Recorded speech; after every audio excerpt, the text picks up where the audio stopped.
Hello, this is davidji, and welcome to this week's Life Tools. What do I do when I feel sad?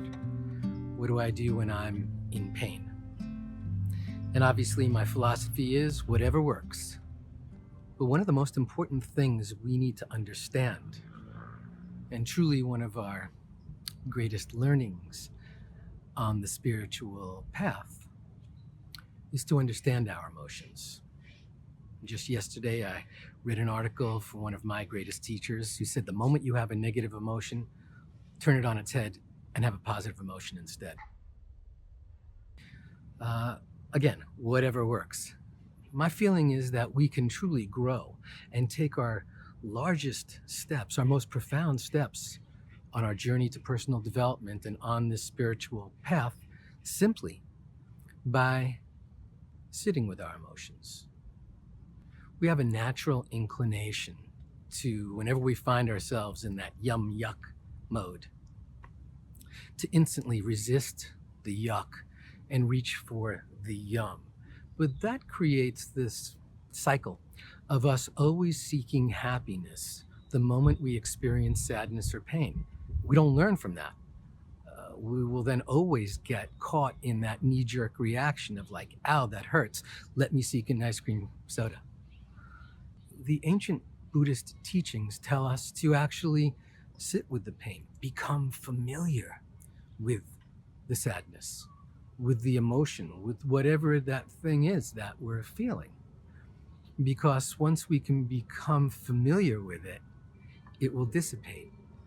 So rather than suppress it or just go, no, no, no, that doesn't exist, what we can do instead is truly own it.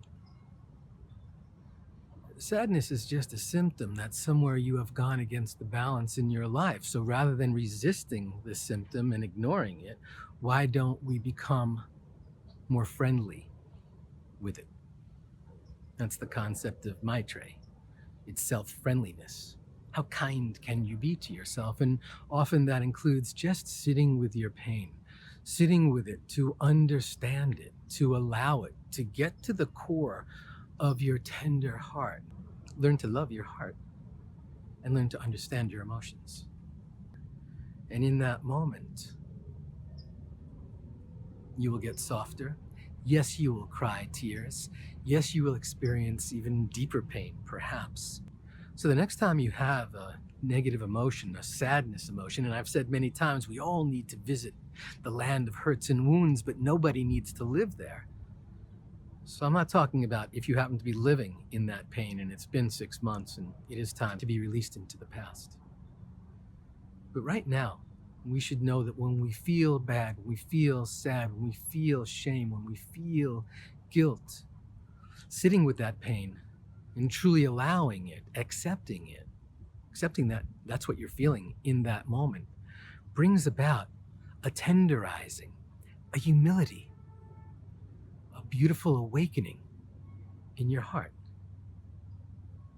And as we continue to cultivate that, we get stronger. In our vulnerability lies our strength.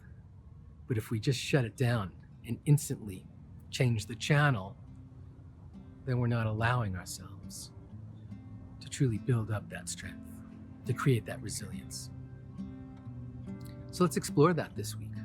Allow yourself to be. We practice that through meditation.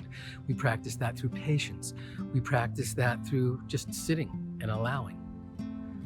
So the next time you're feeling the sting of a hurt or a pain, sit with it a bit.